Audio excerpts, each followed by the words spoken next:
नमस्कार, आप देख रहे हैं स्वतंत्र प्रभात समाचार प्रीति शुक्ला के साथ। आइए देखते हैं आज दिन भर की खास बड़ी खबरें। स्वतंत्र प्रभात समाचार में आपका बहुत बहुत स्वागत है। संवाददाता रोशनी सोनकर के साथ। सर, आपका नाम? मैं प्रमोद सिंह राजन और मैं भारतीय जनता पार्टी के साथ लगातार जुड़ा हुआ हूँ और बहुत सारी जिम्मेदारियों का निर्वहन कर चुका हूँ। मैं पूर्व पार्षद हूँ। इसके अलावा मैं और भी भाजपा के बहुत सारे चुनाव के दायित्व को देखता हूँ। जैसा कि सर अन्य राजनीतिक पार्टी भारतीय जनता पार्टी पे आरोप लगा रही है, इस तरह का जो प्रदेश में बवाल चल रहा है, इस बारे में आप क्या कहना चाहते हैं? सबसे पहले तो मैं उन सभी पीड़ित परिवारों को अपनी संवेदना व्यक्त करता हूँ। जो भी वहाँ पर किसान मारे गए या जो भी वहाँ पर भाजपा के कार्यकर्ता मारे गए, उन दोनों के प्रति, उन दोनों के परिवार के प्रति मैं अपनी संवेदना व्यक्त करता हूँ। और सरकार से जैसी कि अपेक्षा थी, सरकार ने उनकी भरपूर मदद करने की कोशिश की है और सभी मृतक परिवारों को 45-45 लाख का मुआवजा और एक एक व्यक्ति को प्रत्येक घर में नौकरी देने का सरकार ने काम किया है और सरकार लगातार उनके साथ खड़ी है और सारे भाजपा के कार्यकर्ता भी उन किसान परिवारों के साथ खड़े हैं। जैसा कि समाजवादी पार्टी राष्ट्रीय अध्यक्ष अखिलेश यादव और उनके पूरा जो पार्टी के लोग हैं, कार्यकर्ता, सदस्य, पूर्व मंत्री, पूर्व विधायक, पार्षद, सब लोग इस बात की मांग कर रहे हैं कि योगी आदित्यनाथ जो हमारे उत्तर प्रदेश सरकार के मुख्यमंत्री हैं, वो इस्तीफा दें। इस बारे में आप क्या कहना चाहते हैं? देखिए, इनको अब इस समय कोई मुद्दा मिल नहीं रहा है। जिस तरह से माननीय मुख्यमंत्री जी ने पूरे प्रदेश में, चाहे वो कोरोना का समय हो, चाहे वो गरीबों के साथ न्याय की बात हो, चाहे वो दलित, शोषित, पिछड़े, मजदूर के साथ जिस तरीके से आज विकास और उनकी जो ज़रूरत की चीज़ें, चाहे वो शौचालय हो, चाहे वो मकान हो। कल भी आपने देखा माननीय प्रधानमंत्री के नेतृत्व में 75,000 मकानों का चाबी सौंपने का काम किया गया। इसके अलावा विकास की गंगा जिस तरह उत्तर प्रदेश सरकार ने बहाई है, विपक्ष को कोई मौका नहीं मिल रहा और वो हमेशा इस मौके की तलाश में रहते हैं किस प्रकार से सरकार को वो घेरे और सरकार को घेरने के साथ साथ वो कोई ऐसा कृत्य करने का कार्य करें जिससे कि लोग उनकी तरफ प्रभावित हो और उनको वो राजनीतिक रोटियां सेक सकें।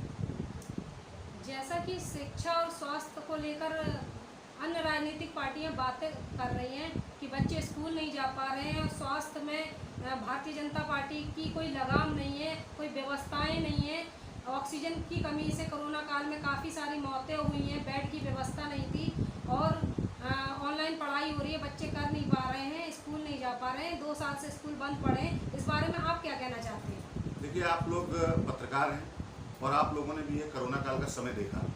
देश ही नहीं वरन पूरे विश्व में जिस तरीके से हंगामा कटा हुआ था और अमेरिका जैसे विकसित देश जिनकी स्वास्थ्य सेवाएं हमसे 100 गुना बेहतर है, वो लोग कैसे इससे प्रभावित हुए। इसके अलावा हमारे देश के आदरणीय प्रधानमंत्री जी ने और हमारे यशस्वी मुख्यमंत्री जी ने कोरोना पॉजिटिव होने के बाद भी एक एक जिले जाके जिस तरीके से उन्होंने काम किया और आपने विपक्ष के नेताओं को भी देखा जिस तरीके से उन्होंने अपने बेडरूम से वो नहीं निकले और केवल ट्विटर के माध्यम से इधर उधर की बातें करते रहे। माननीय मुख्यमंत्री जी के नेतृत्व में आज 11 करोड़ टीके लग गए, जो कि किसी की देश की, बहुत सारे ऐसे देश हैं इनकी आबादी सबसे सर्वाधिक है और पूरे हिंदुस्तान अब 100 करोड़ टीकों की ओर बढ़ रहा है।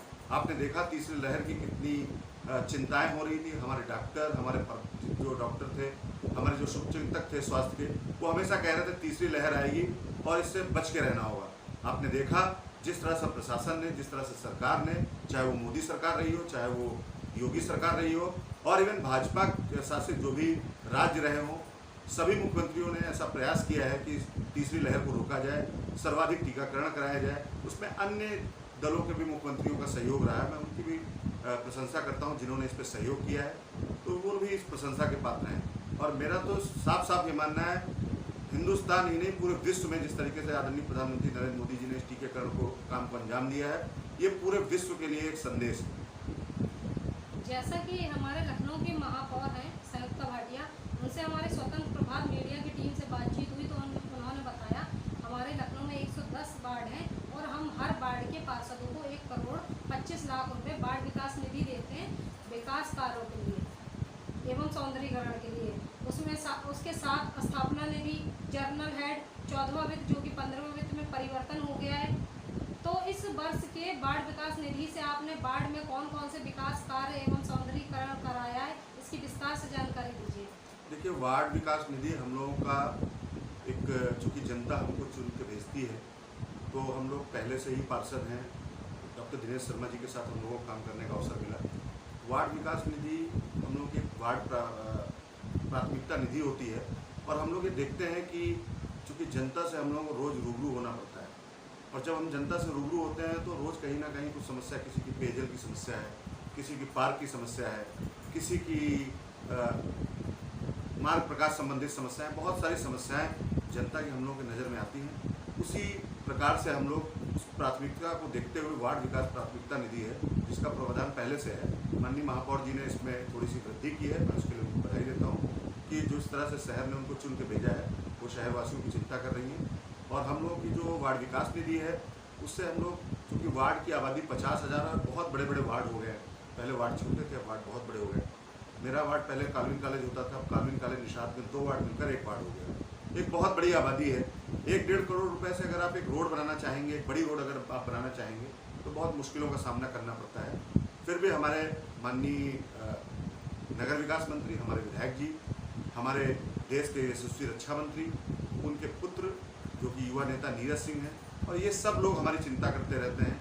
और इन लोगों की चिंता करने के कारण हम लोग, चाहे पार्क हो, चाहे रोडें हों, चाहे मार्ग प्रकाश हो, या किसी भी प्रकार के कार्य जो जिनकी जनता को आवश्यकता होती है, हम लोग निरंतर करते रहते हैं। और आपने देखा अभी कितना जलभराव हुआ पूरे लखनऊ में, जिस तरह से बारिश हुई। मेरा एक प्रथम वार्ड था जिसमें जलभराव कहीं से कोई न मीडिया के माध्यम से शिकायत आई, न जनता के माध्यम से कहीं शिकायत आई। थोड़ी बहुत जलभराव की समस्या हुई, लेकिन वो भी समस्या जल्दी दूर कर दी। तो मेरा कहना है कि हम लोग विकास की ओर लगातार, हम लोग चूँकि जनता के बीच में रहते हैं, तो हम लोगों का लक्ष्य होता है कि जनता की हर समस्या, चाहे वो नगर निगम निधि हो, हम लोग प्रयास करते हैं। कुछ PWD से भी हम लोगों ने सड़कों का निर्माण किया। इसके अलावा हम लोग LDA से भी गुजारिश कर लेते हैं।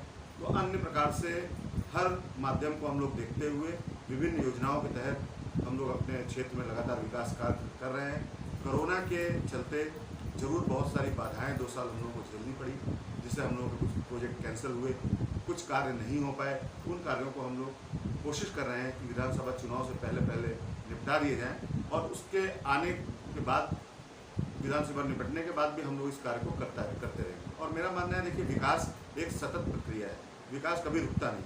आज सड़कें बनेंगी, कल दुर्भाग्य से कहीं ना कहीं उसमें पानी की वजह से, या कहीं कोई केबल डालने का योजना आ गई, कहीं कोई गैस डालने की योजना आ गई।